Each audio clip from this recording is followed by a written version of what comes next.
Après la rétrocession par la France du camp du 43e BIMA aux forces armées ivoiriennes, le déploiement à Bouaké dans le centre du pays d'une centaine d'experts militaires français s'inscrit dans un schéma stratégique conçu par les autorités ivoiriennes.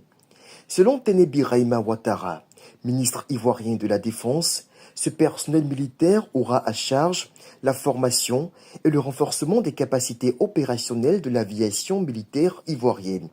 Un impératif qui urge dans le contexte de bouleversement des paradigmes géopolitiques avec la mise à mort des normes de droit international en matière de protection et de respect des frontières.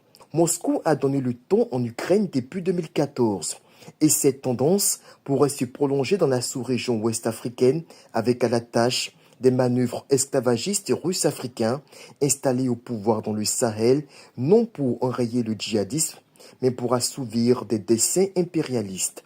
À la vérité, ni Assimi Goïta au Mali, ni Tiani au Niger, encore moins le mannequin Ibrahim Traoré n'ont les capacités, ni même l'ambition de mettre fin à l'insurrection djihadiste.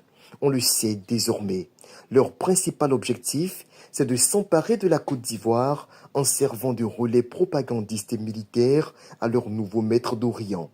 La guerre moderne étant avant tout une maîtrise absolue de l'espace aérien, les autorités ivoiriennes en étroit partenariat avec Paris mettent les bouchées doubles pour préparer le pays à faire face à toute velléité impérialiste.